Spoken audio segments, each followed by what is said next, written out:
The Parkinson's podcast is brought to you by the Davis-Phinney Foundation and brings you the stories, wisdom, and expertise of people living with Parkinson's, care partners, and Parkinson's professionals. In this episode, Dr. Karunapuzha discusses advanced Parkinson's with Davis-Phinney Foundation Executive Director Polly Dawkins. He covers multiple interpretations of what advanced Parkinson's means, what symptoms are associated with advanced Parkinson's, and possible ways to manage those symptoms.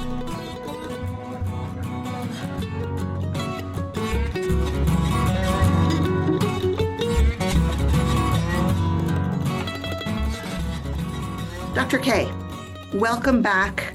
For those of you who haven't seen one of our interviews with Dr. K, you need to go back into our archives and check it out. We have so much great content that he has done with us. So to start, for those who haven't gotten to know you in the past, could you tell us who you are, what your specialty is, where you practice? I was happy to. First off, thank you everyone for having me as a panelist. It's always wonderful to do one of these sessions. I think the more we understand about this disease from all perspectives, right? From people who have the disease, people who help patients with this disease, providers, we learn quite a bit from our interactions with y'all. I'm a Parkinson's specialist. I work in Oklahoma City. I'm the director of the Minders Movement Disorder Center. We have a comprehensive movement disorder center here, which takes a more holistic approach to treating Parkinson's. We like to incorporate physical therapy, speech therapy, neuropsychology evaluations, the community exercise sessions. We incorporate all elements when it comes to taking care of a complicated disease like Parkinson's. Mm-hmm. Would you say that that's a palliative care approach? Palliative, the connotation of palliative, the word itself makes it so that most people do not want to hear that word. But in essence, that is exactly what we're trying to do, is not just improve one facet of the disease. It's the overall aspect of how the patient lives on a day-to-day basis. So quality of life is an important measure for us when we treat our patients. And how did you choose this field to get into when you were going to medical school? Neurology has always been very, very fascinating. To me, we've had family members who've had pretty complicated or severe neurological dysfunction, including movement disorders. Mm-hmm. As a child, I've always, when we visit family back in India, it was always hard for me to kind of comprehend why is it that this person cannot get enough care. I mean, we live in a very modern society with extremely westernized medicine, but yet why not? And so that's kind of where I went with movement disorders or Parkinson's specialty. It's one of those few fields where I think we have a lot to offer if we are aggressive. And the key is, I think that's where we're changing, as well as a whole community of providers within the neurology spaces. The aggressive way of managing Parkinson's. And so I felt like that was a field where I could really shine and do a lot of things which I love to do. Wonderful. Well, thank you for choosing that field and for sharing your extensive knowledge with us. When you think about your practice, can you tell us what percentage of your time are you teaching? What percentage are you seeing patients, and are you doing any research? We do all three. We're primarily an extremely busy clinic or a center. Mm-hmm. We have almost 4,000 patients. Wow. And we manage this as a team. We have multiple providers. Mm-hmm. We do research, especially for more rare disease states other than Parkinson's currently. We are also a surgical site, so meaning we do deep brain stimulation, we do advanced injections. So botulinum injections are offered for Parkinson's patients. So, and of course, teaching. I teach probably, I would say, a quarter of my time in a week is spent teaching. Great. Well, let's dive into the topic that we're here to talk about today. Thank you for helping us understand where you're coming from and your deep experience and passion for this community. So the topic we are here today to talk about is really understanding advanced Parkinson's.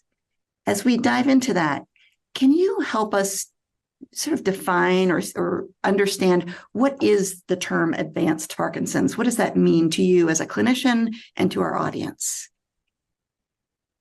Advanced Parkinson's disease is such a controversial term. And the reason I say it's controversial is nobody can come up with a consensus on what that means, both from a clinician standpoint as well as from the standpoint of the patient and their families. Because there's so many elements to it. We are understanding more and more of this disease. We've come to understand that there's a wide variety of flavor of Parkinson's. Some progress at extremely slow paces. Even after 20 years, they look extremely mild. And some progress at a much faster pace. Some progress non-physically, and the physical aspects are not too bad. So if I had to break it down, advancement in Parkinson's disease comes from, let's say, a physical perspective, whereby the medicines that you take are not consistently lasting from one dose to the next. You start to appreciate dips from one dose to the next. You have a wearing off of your physical symptoms to where you return back to your baseline. And this happens multiple times through the day. And we call this motor fluctuations. Initially, Parkinson's patients don't have this. They take the medicine, their brain is able to reuse the medicine again and again and again, even without us telling otherwise. And so even if you, let's say, skip a dose, miss a dose, the previous dose seems to carry forward and cover up for the lack of a dose. So the smoothness is what is lost. And this starts as early as 5 to 6 years into your disease, where we're starting to deal with fluctuations. So that's one aspect. The second aspect is non-motor symptoms. Non-motor symptoms is defined as all these other circuits in your brain which has not got to do with the physical aspects, like all your automatic aspects of your body. We call this the autonomic nerves, your bowel movements, your bladder, your blood pressure, your secretions. 2, your mood, so depression, anxiety, irritability, apathy. 3, your thinking. 4, your sleep.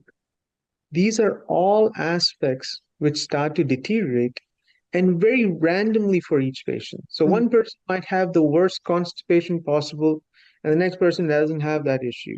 That person has a whole lot of problems sleeping.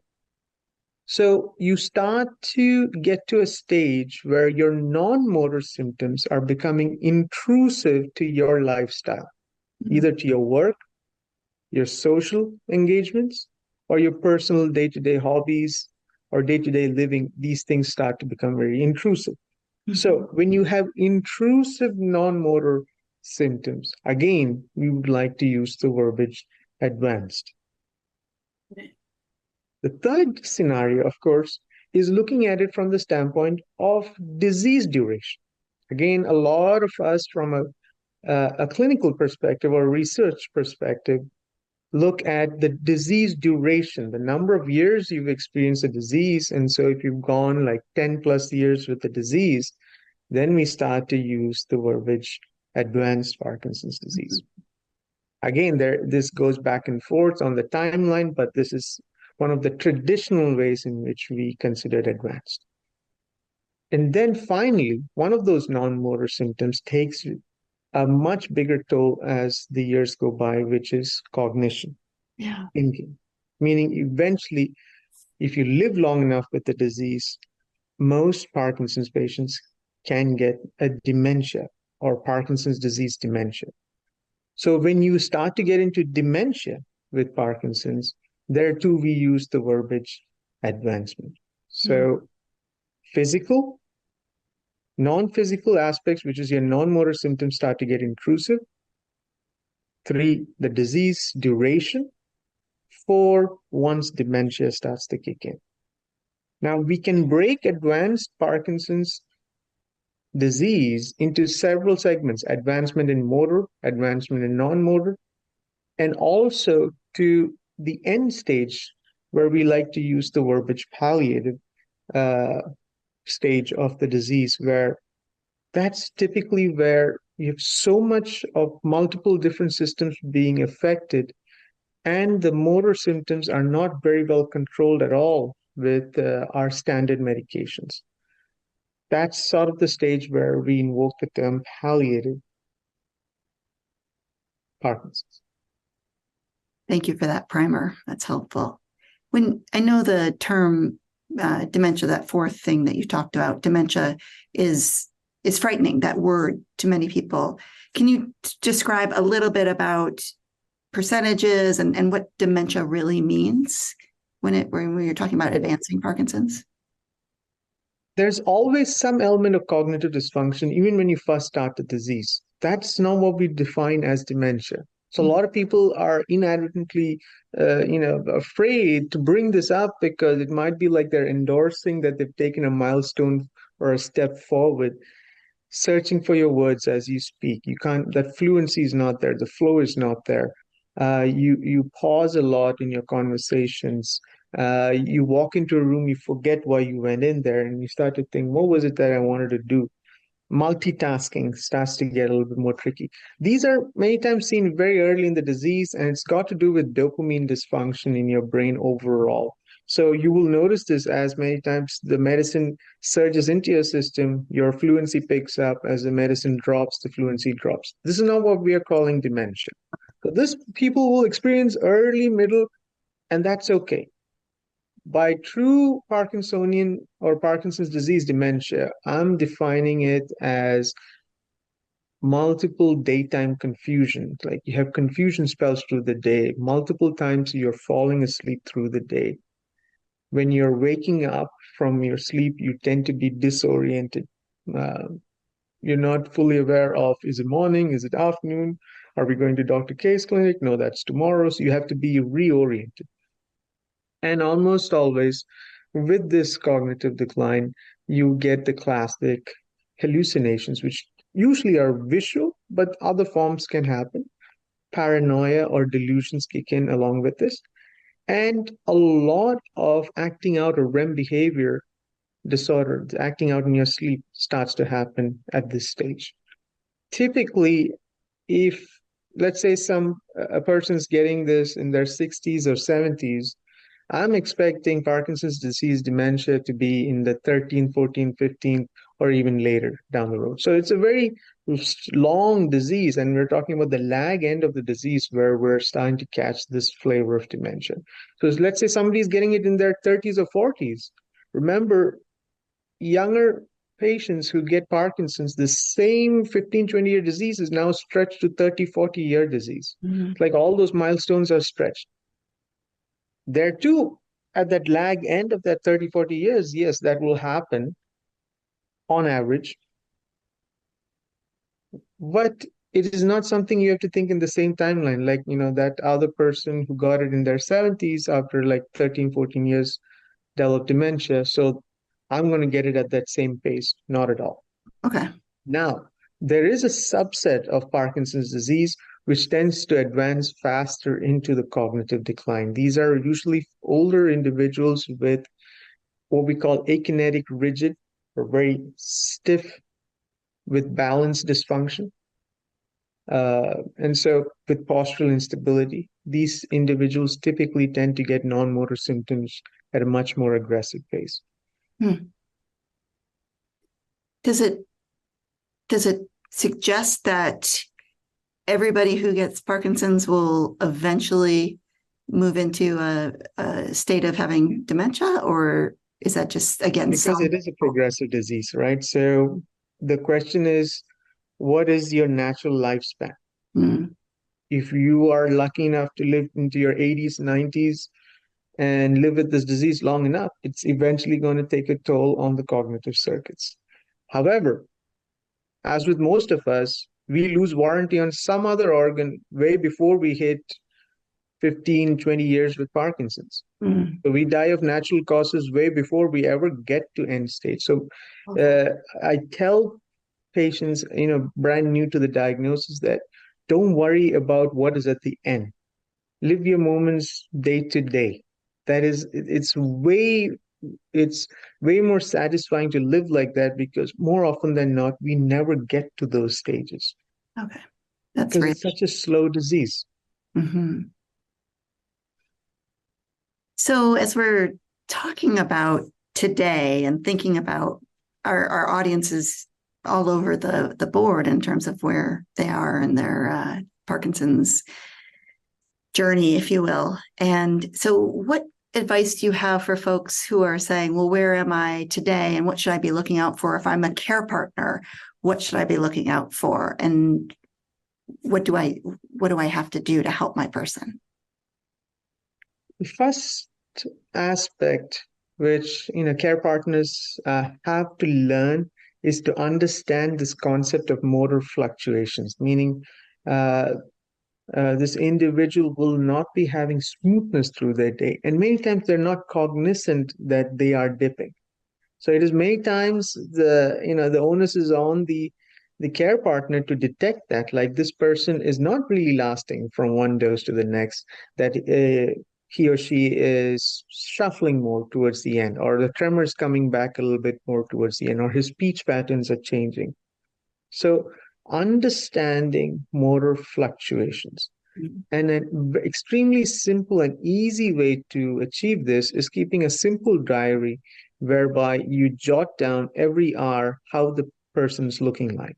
Is this person in his on state, which we define as most of your physical symptoms have melted away to where a sense of normalcy has returned to that body part.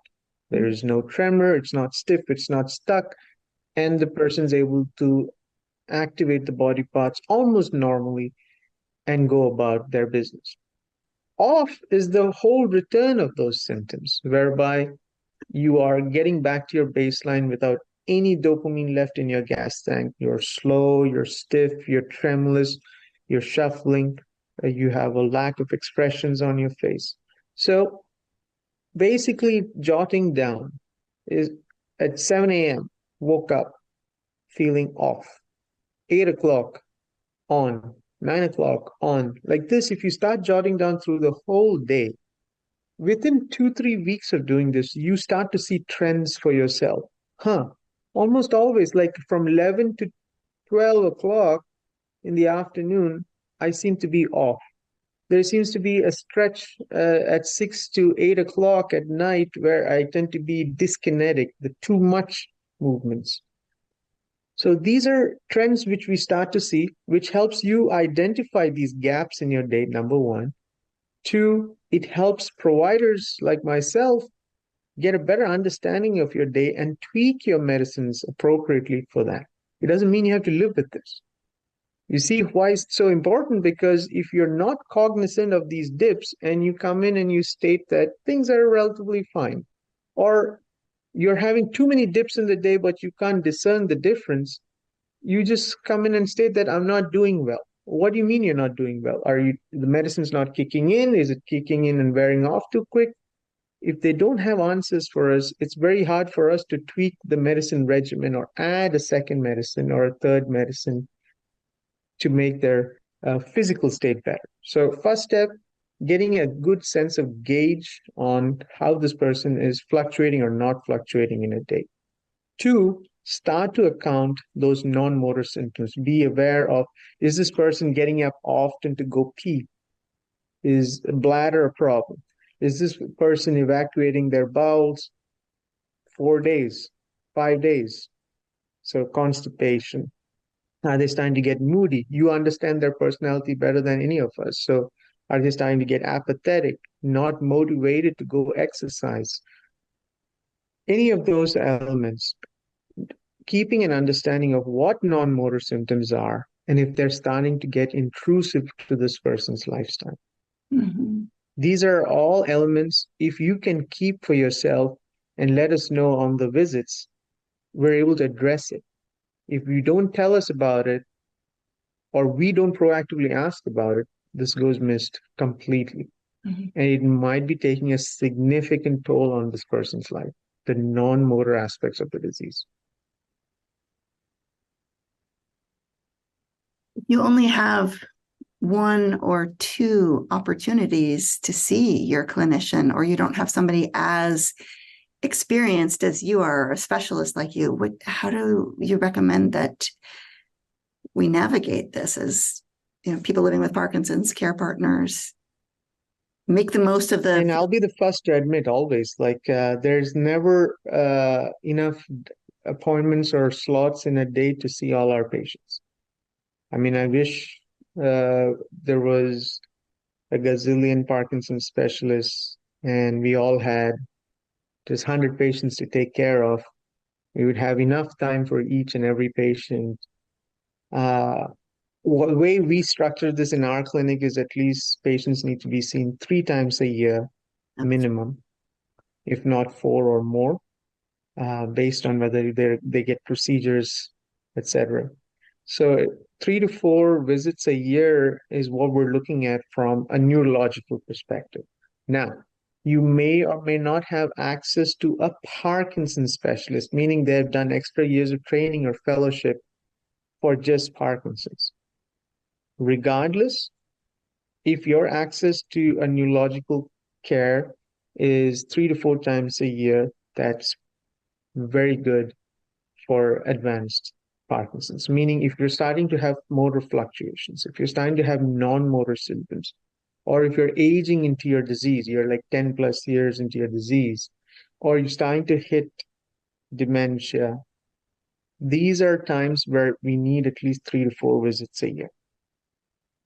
If your access to a Parkinson's specialist is not zero, but it's limited, at least once a year, they need to have seen you, made an evaluation to guide your local neurologist. And these are the things they need to be focusing on. And the reason at least once a year is because their ability to offer extra advanced options for treatment is also there. And so, which the general neurologist may not be having. For example, they offer an option for deep brain stimulation, for a pump. So more advanced care options need to be addressed at least yearly as you start to progress with Parkinson's. That's a good segue into talking about treatments and therapies for Parkinson's as Parkinson's advances. Can you tell us about some protocols that are out there, therapies that are out there, things that people might ask their doctors about if they're concerned that their Parkinson's is advancing and they may only be on Sinemet? So when you start to fluctuate with your motor symptoms through the day, carbidopa levodopa, meaning an oral levodopa formulation, may not be enough by itself. We need to start adding other medications to enhance the impact of this main levodopa medication. So if you had to think of levodopa as your main gasoline, you want to add fuel additives to make the gasoline burn a little bit better and longer. This is where many times your neurologist will decide on a second or third medicine based on your situation. So for example, if you have dyskinesia, which is the over movements, the dancing-like movements, there are specific medicines we would add just to shave that off. If you're having multiple dips in the day, they have medicines which enhance the life of dopamine or levodopa into the system. So these are some of the early interventions where we start to add multiple meds. So this concept that I can fix all my problems with one pill, it has to move to where strategic or judicious use of multiple medications to achieve the best chemical balance in your brain. That philosophy starts to take more of a forefront. Mm-hmm. And as a person living with this disease and as a caregiver, that needs to be a mindset shift, which needs to happen. Because we'll see a lot of folks who are very resistant. Oh, doc, is that going to be an add-on to my, for many reasons, right? So financially, of course, always this is a concern. So we always try to work with our patients to give them the best access to patient assistance programs. And number two, always offer generics if and when possible to even out their day. But it's not just finances. Sometimes it's like, man, I got to take one more pill. I'm taking one pill for my diabetes, for my cholesterol, for my this. Now I'm taking two pills for just one disease. How come you don't have just one pill for this one disease? My cardiologist has only one medicine for my cholesterol. So helping them understand that, like why we're having to add this. I wish levodopa was all we needed, but that's just not how our brain works.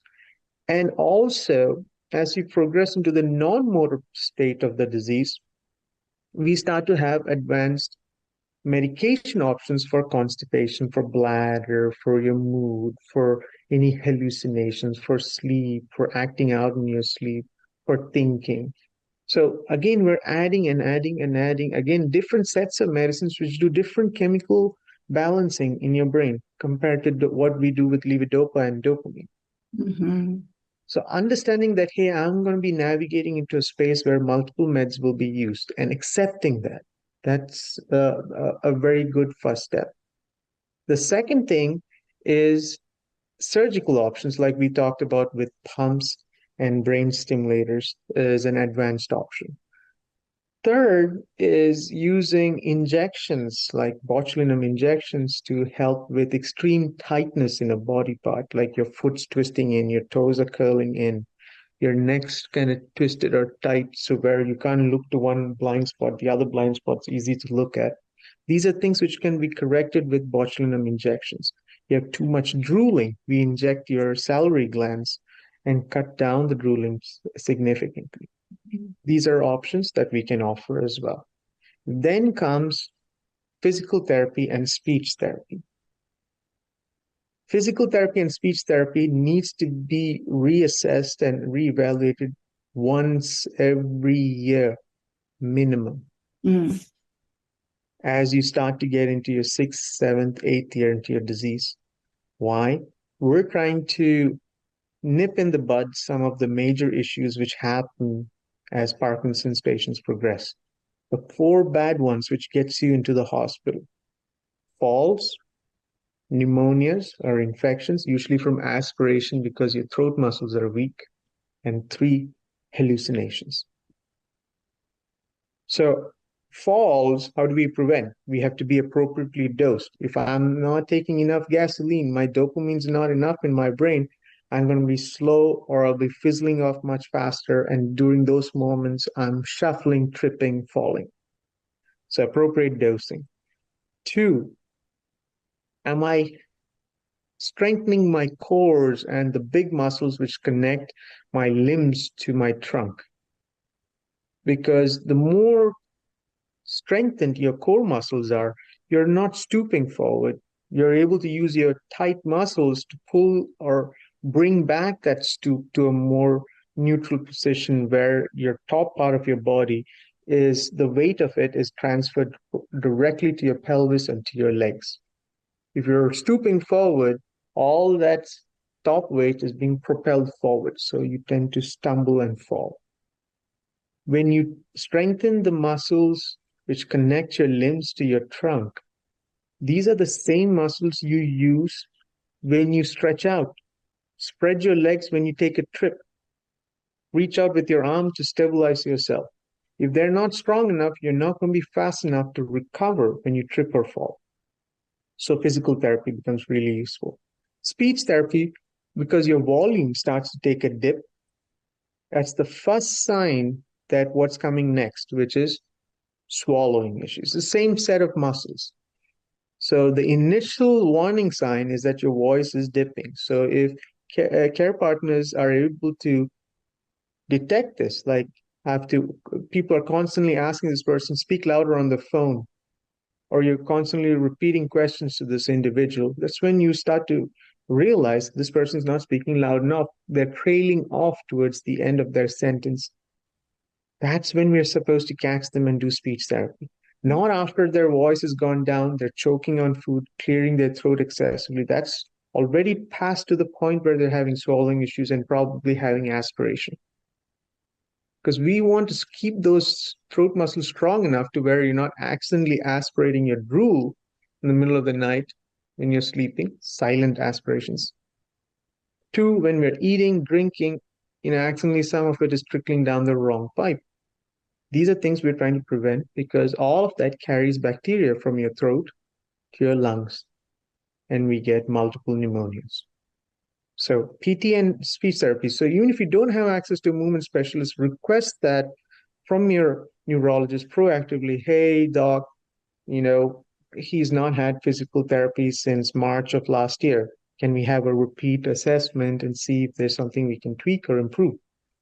Because not always meds, right? You have your muscles to help you compensate. Mm-hmm. So that's very useful to have.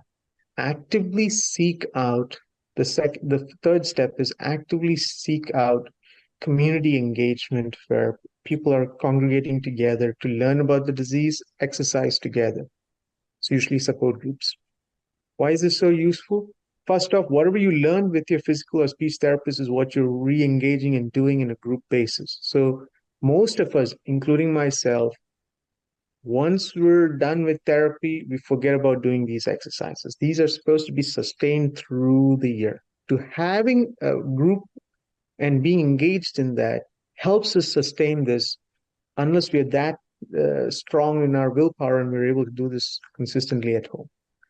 Two, you're able to get a lot of answers to your questions with this communal engagement. Hey, he's having this problem with this. Oh, this is what I did. I made this concoction with prune juice and it helped him poop. Perfect. So you get a lot of back and forth answering of questions and understanding of the disease from engaging with each other. So that should be a perfect time for you to, always is a perfect time to be engaged with our community, but this would be a great avenue for support and help to all parties involved. Doesn't that also help with the social isolation and loneliness that Yes. so many of us are experiencing? Very much so. Especially with the pandemic, we saw this, right? So we have data in the other big disease, which happens as we age, Alzheimer's, that social isolation has significant impact on cognitive progression. So meaning your decline cognitively enhances dramatically if you are socially isolated without any engagement. Your cognitive decline enhances significantly if you can't hear. So this is what we tell proactively to everyone. If you have hearing issues, make sure you're wearing hearing aids because that helps quite a bit. So these are things we're kind of stealing from the Alzheimer's space and incorporating in the Parkinson space. But we saw this dramatically with the pandemic. A lot of our patients felt like they were going downhill because there's no engagement. They're sitting at home. They're going to be physically declined because they're not moving. They're not active. Two, because of the small circle of people they get to be involved with, cognitively too, things start to go downhill. And then the social isolation without any mention, psychological impact, the anxiety, the depression, it hits harder. So when you're out there with our community, you don't feel that because you feel like there's a whole army of people around you who are either going through what you're going through. There's help, support, all of that. So from a psychological framework standpoint too, you're in a much better space when you have a group of people to work with on a weekly basis. You mentioned the three things that people end up in the hospital for, and you touched on falls and infections aspiration, pneumonia, or bronchitis. Pneumonia. And the third you mentioned was hallucinations. is tell me a little bit more about the hallucinations part and what we should be aware of. Nobody suddenly starts to hallucinate the real crazy stuff. That's just not how it works. Just like nobody suddenly becomes full-scale Parkinson's, right? I mean, they start off with a little tremor in that one pinky, and then it starts to gradually increase. It's the same way with hallucinations. They're extremely subtle and almost misleading because you assume it's something else. It's usually visual, where people start to feel vague shadow-like movements along the edges of their vision, especially in dim lighting, like towards the end of the day, evening time, they're watching TV, they feel like something moved. It's almost like a car went by on the side window, you saw a car going, or did the dog just run across? Or the feeling like people are standing behind you or adjacent to you. These are some of the stuff which starts to happen inconsistently and then becomes more and more consistent through the day. Usually evenings being the times where this is most active. Other forms of hallucinations can happen too, like hearing. And again, it's very subtle stuff like your name being called, vaguely music or insects buzzing, vague visual distortions of lines on the floor kind of moving. These are the subtle ways in which it manifests. It takes 2-3 years from that point to evolve into something more vivid or well formed to where you're almost catching somebody there. So our aim is to be cognizant of the start of these symptoms so that we know when to intervene. We do not want to intervene when all of a sudden the hallucinations are real bad and the person has to be hospitalized. So that's our aim, right? We're trying to prevent the hospitalization. So meaning we have to catch this at least 2-3 years before, keep tabs, and also choose wisely the set of medications I'm needing for their bladder or for their physical performance, because some of those medicines can activate or trigger the hallucinations. So if we're not aware of this, we might accidentally trigger or bloom it out more than what is intended by choosing the wrong set of medicines. So this is why it's so important to keep tabs on this and acknowledge them. There's no shame in mentioning that you are seeing this. Nobody is going to judge you in our space like, oh man, you are hallucinating. There is always a bad connotation when it comes to hallucinations. Like, you don't want to admit to somebody that I'm seeing things, hearing things, because of the social taboos associated with psychosis. But this helps us tremendously to prevent some of those bad outcomes in the future, that it's very useful for us to catch it. Some of the things which predispose an individual to this, of course, age, number of years with the disease. The longer you run with the disease, the higher likelihood of these things happening. If dementia is starting to set in. And 3, if one of your sensory systems has already been damaged, those sensory systems are more susceptible to these tricks, these illusions, these subtle hallucinations. So if you have vision problems, you have retina problems, cataract problems, you wear thick glasses, you're more predisposed to those visual distortions first. If you have hearing issues, you're going to be more predisposed to some of those auditory hallucinations. You have neuropathy in your fingers and tips, the sensory stuff like ants crawling on you, you're going to feel that more. That's just the nature of how the disease picks on those sensory systems which are already damaged. So you've mentioned the things you can do for those 3 hospitalization risks. So you mentioned physical therapy, because I see some questions in the chat. Physical therapy for falls, prevent falls. Speech therapy. And gait retraining. I want to just state falls and gait retraining, because a lot of patients, once they've taken 2-3 falls, become extremely cautious, and they keep their arms apart, legs a little bit more wide-based, and take very short steps, kind of like you're walking on ice, just to prevent that one more fall. And so you start to develop a cautious gait pattern. So we help them get retrained into a more appropriate gait. And also gait training, retraining involves many times using an assisted device.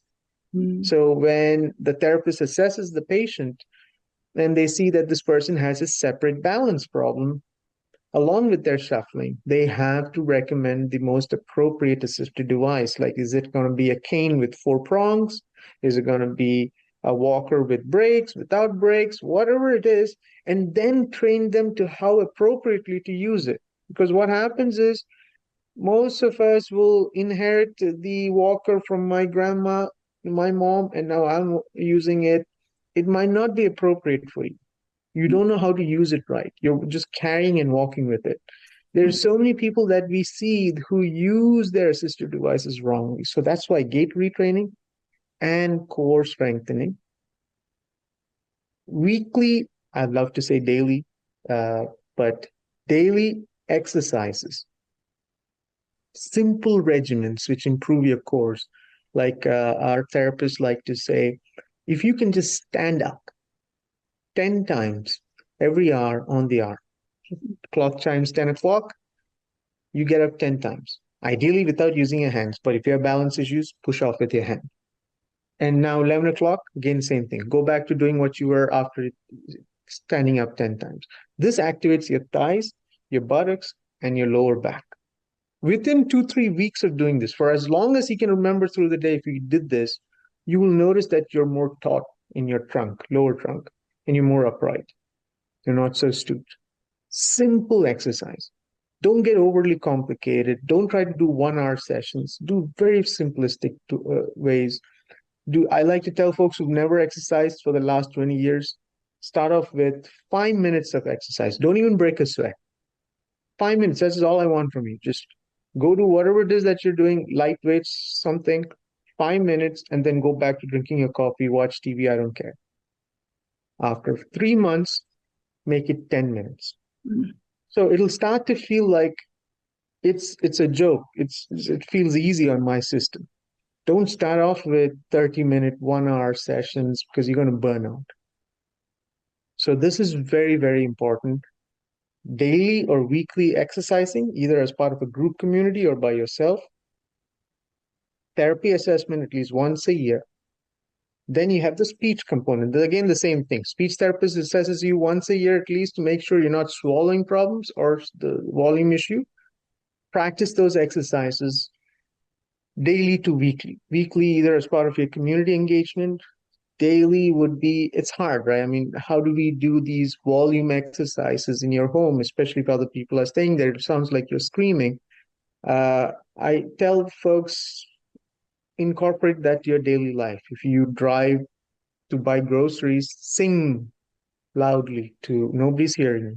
Nobody cares how you sing, but just sing loudly as to the music. Or two, if you read your scriptures every day, pick a verse to read out aloud. Like you're practicing your enunciations, your volume with just one verse.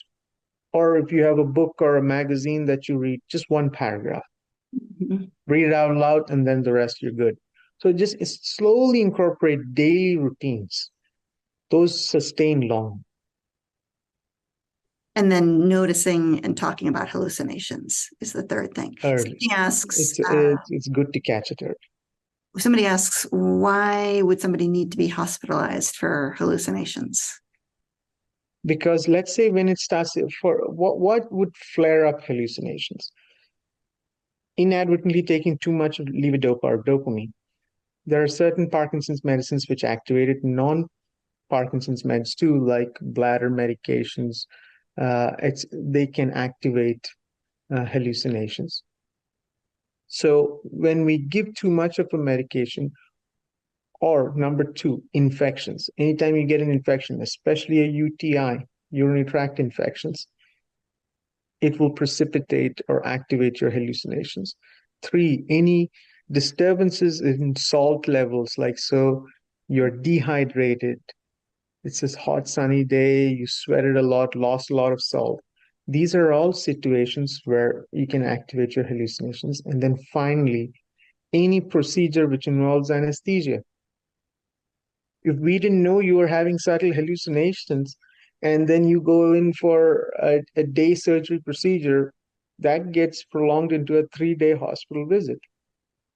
You were supposed to go in for 1 hour procedure, anesthesia wears off, you're supposed to go home. but you're not going home because the anesthesia activated your hallucinations. Now you're real goofy.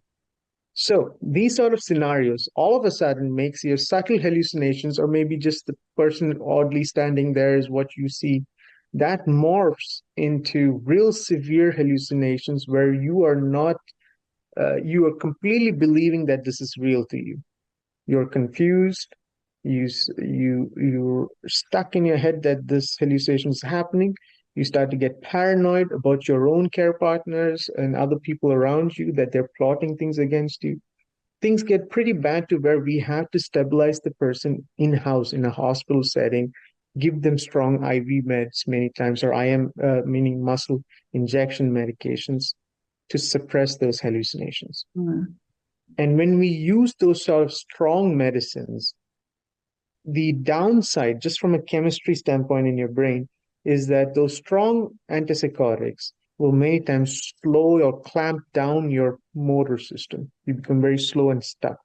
So you can't move well, you're stuck. So when you do 2-3 days of strong medications where you're stuck and slow sitting in a bed, your muscles decondition dramatically. Mm. For any reason, if you're lying in a bed for 3-4 days, if you don't use your muscles, they decondition. So if you have hospitalization, which is happening because you're confused or having severe hallucinations, the medicines that we use to clamp you down many times will slow your system down. You're lying in a bed, you will decondition. And what happens? When you come out, it's like you took a stepwise decline.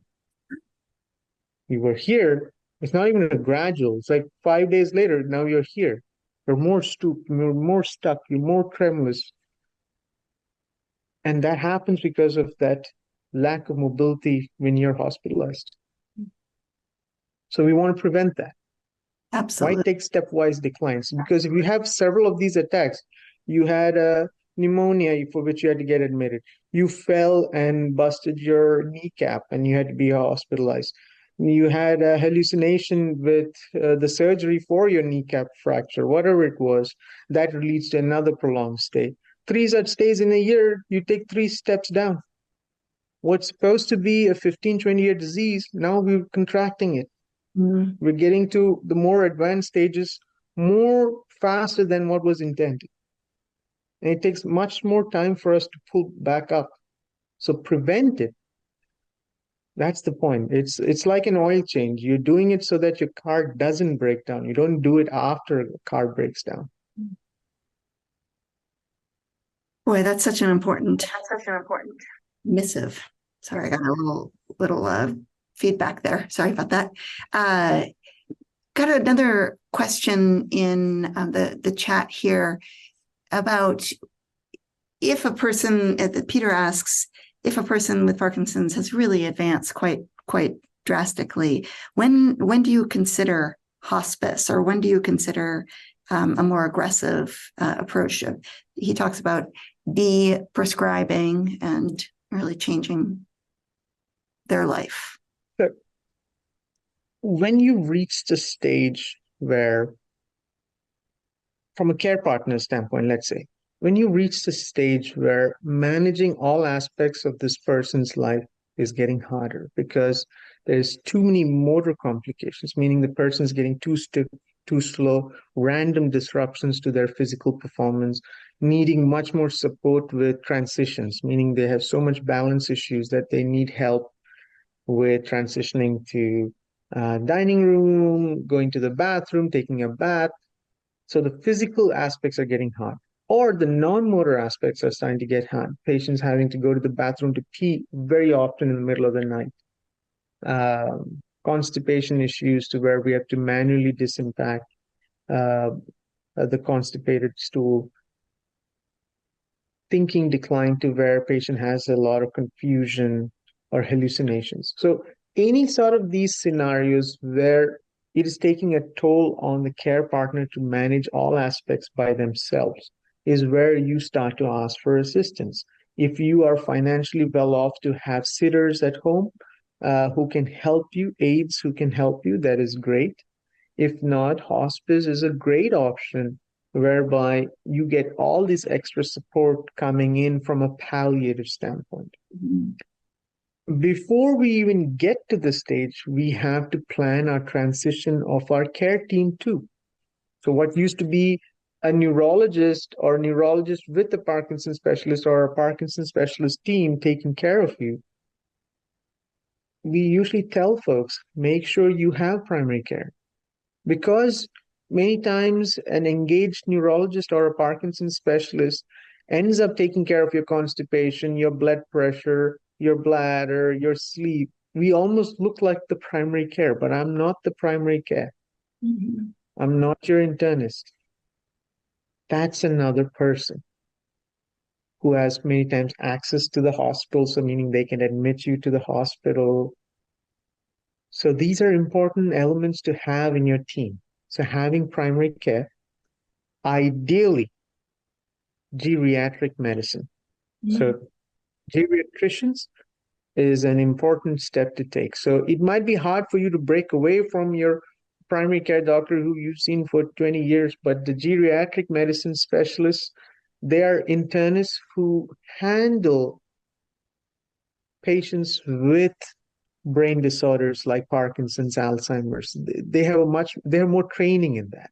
Mhm. So their clinics or centers have resources like social work, psychologists, psychiatrists to kind of incorporate care too. So you start to become more uh, accepting that you will need multiple people to manage this Parkinson's. You will need gastroenterologists sometimes. You might need a urologist for your bladder problems. You might need an orthopedician for your hip and knee problems. You need a neurologist. You need a geriatrician, a psychiatrist, so or a geriatric psychiatrist, usually part of a geriatrics team. Why is that so useful? Because remember, number three cause of admissions to hospital is hallucinations. If you had a psychiatrist on board or a geriatric psychiatrist on board, they have hospital privileges. They're the same docs who are going to admit you and take care of your care. The transition of care is so easy. It's the same person admitting you to, they might have a psych floor where they manage patients with hallucinations or cognitive disturbances.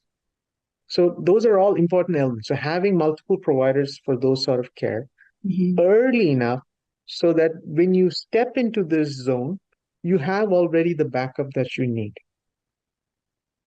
Because a lot of our patients many times join our systems in the last minute, like they moved states to be closer to their children because they're advancing in their disease or being taken care of by another practice setup.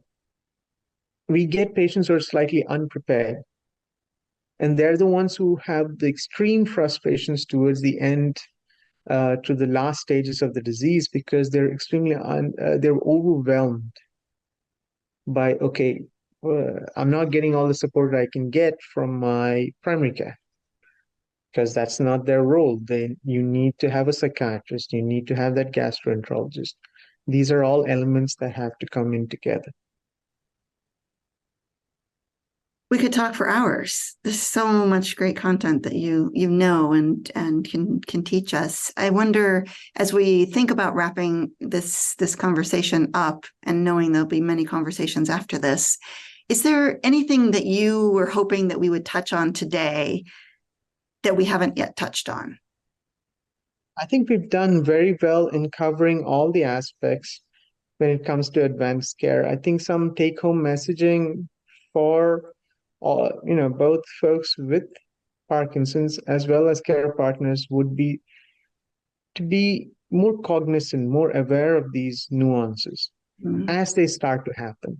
And diaries are an extremely simple way of assessing this from a physical perspective. Even doing 2-3 weeks log and before your visit with your doc. If you could do just that much, that gives us so much information about how you're currently doing. It gives us a more realistic perspective. and then being aware of the non-motor aspects and what those are. And so many books are available, including Davis Phinney makes a great manual on Parkinson's, which touches on all those topics.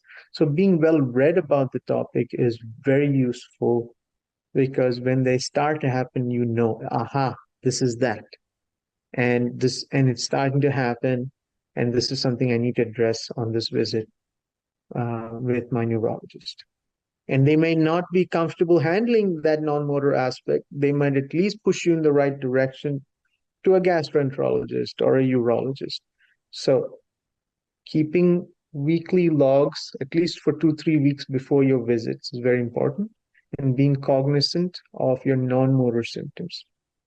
And being proactive about asking for physical and speech therapy at least once a year, because it might not be running in the provider's head that when was the last time this person had it. So these 3 things are something you can proactively do to get better outcomes with your own health. And may I add a fourth one that you've mentioned is look at your care team and perhaps see if you need to add other. Don't be shy to add. Yeah. Don't be shy. I mean, there are a lot of folks in rural settings where there's not access is limited, but at least having someone in the city who you've seen at least once to, keep a point of contact if things go downhill on that aspect. There is somebody to contact. Wonderful. We're at the end of our hour. So appreciate you and your knowledge and your passion for these topics and our community. And thank you all for logging in, being here today, and hope you have a wonderful weekend. Thank you again, and be well. Thank you for joining us for this episode of the Parkinson's Podcast. For more information about the Davis Phinney Foundation and to learn about educational offerings and community events for people affected by Parkinson's, please visit davisphinneyfoundation.org or dpf.org. This podcast includes information about Parkinson's and insights from our Parkinson's community. It is not intended as a substitute for treatment advice from your own medical providers.